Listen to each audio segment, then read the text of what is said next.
3.5 is kind of a big section, but we're going to go through it in chunks. So what I would think about when I think about this section and doing the practice for it is that what we're really doing is we're looking at some ways to work with kind of tricky or difficult equations that might be hard to solve. So we're going to look at some strategies, and we're going to look at those in terms of radical equations, rational equations, quadratic equations and quadratic inequalities. We've done a lot with quadratic equations, but we're really going to focus on inequalities. And then we're also going to look at how do we solve absolute value equations when they have one or more absolute value expressions. So those are the goals for this series of videos.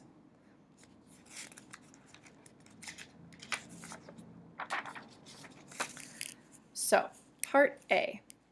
You'll notice on all of these that I put a little bubble over on the side that says big idea, and what I'm looking for here is for you to do a write-up at the end of like, what is the big idea, the thing I need to remember when I'm looking at this kind of equation, and how is that helpful?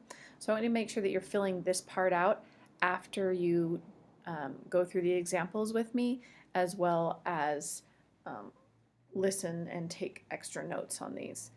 So if I'm looking at an example like this that has one radical, this one's pretty straightforward because we know that in order to get rid of a square root, the best option is to square both sides. So we're going to do that. We're going to square this side, and now you might be tempted to square here and square here, but remember, this is a quantity, so we square all of this side. So this side, anything squared simply eliminates because these two are inverses, so they're going to counteract each other and leave us with just the part that was inside.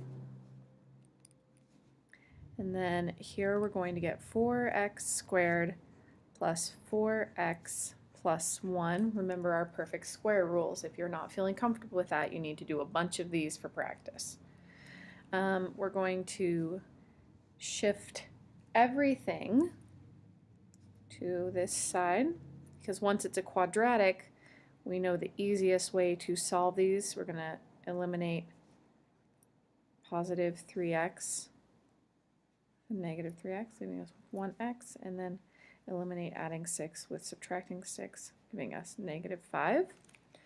Now, if we're lucky, this is going to factor cleanly, and it does, into 4x plus 5 and 1x minus 1. And if you want to, you can go through that longhand, or you can just trust me on that one, leaving us with two options. Either this is true and or this is true. Negative 5/4 and 1. Now remember, I put this little note here to check for extraneous solutions. So I would bet that one of these is the intersection of, remember this from last year, radical functions are the inverse of quadratics. So when we look at them, let's see, this is going to be about here. Right, so we've got this kind of thing, and then remember we have to eliminate the bottom half in order to keep it as a function. So one of these is probably the intersection over here. So I can intuit from this graph that this is going to be the one that doesn't work, because when I graph my linear equation, I can see that x equals 1 would be my solution, not the negative 5/4. Okay, so this one is not real. The other way we can do this, other than checking it with a graph, is to go ahead and plug them in. So if I take 3 times negative 5/4 and I add 6 to that, and then take 2 times negative 5/4 and add 1 to that, let's see, this is going to be negative 15 over 4, and we're going to write this in terms of fourths also. 24 over 4 equals negative 10 fourths, and we'll write 1 in terms of 4 fourths. So here I have 9 fourths square rooted, and then negative 6 fourths. Now I can really stop at that point because I can see that when I take a square root, there's no way that my output is going to be a negative number. Not going to happen. Not in this world. Not in the real world, right? Maybe in the imaginary world, but not in this world. So we can say that we know that this is extraneous. Now I can check with 1 also and see if it comes out to be a true statement, but I'll let you do that if you want to do that one on your own for practice. This is the one I really wanted to look at, where it's 2 radicals, because this right here tends to be the kind of problem that kids really mess up. They try to square either each piece independently, which you can't do. Think 3 squared plus 4 squared equals 5 squared. Yes, that's a true statement, but if I were to square root each component independently, I would get 3 plus 4 equals 5, and that's totally not true. So you can't assume that this is going to work. That if you square each piece independently, you end up with a true statement, or if you square root each piece independently, you're going to end up with a true statement. Doesn't work. So if I wanted to, I could square this whole side and square this whole side.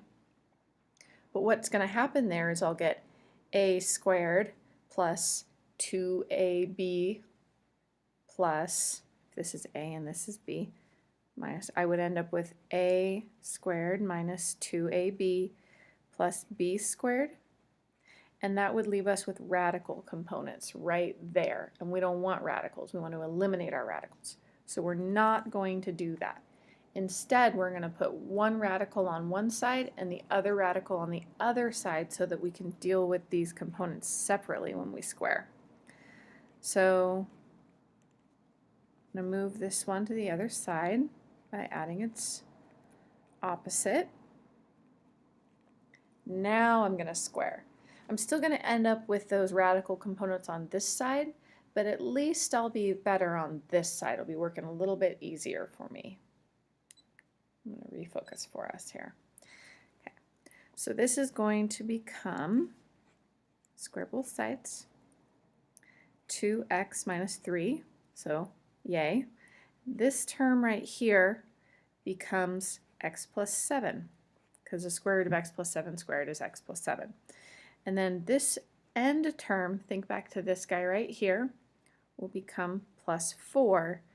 And then I will still have the 2ab. So 2 times b is going to give us 4 times root x plus 7. Boo. Still have radicals. So I'm going to do this one more time.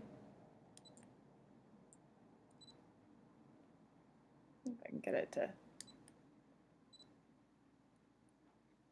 clear up for us. So let's move everything that's not a radical to one side and leave the radical on the other side. So I'm going to subtract x and subtract 7. So I'm going to have x and negative 10 from negative 3 and negative 7. And then I'm also going to bring a negative 4 over. And that's going to equal 4 times root x plus 7. X minus 6 equals 4 root x plus 7. Now I can divide that 4 out if I want to or not. It's your choice. So now let's square both sides. Square this side, square this side. X squared minus 12x plus 36 equals square root the 4, 16 times the quantity x plus 7. Okay, whew, that was a lot of heavy lifting, but now we're at a point where I have square terms and linear terms, and so from this point you can solve this the rest of the way out by pushing everything to one side after distributing our 16, and then just using our quadratic formula, or if it factors cleanly, then just factor it cleanly. And then don't forget to check for extraneous solutions. So here on this big idea, what I want you to write to yourself is, what do I do if I have more than one radical? How do I have to deal with that? So I want you to write a little reflection in this area about how do I deal with more than one radical in an equation.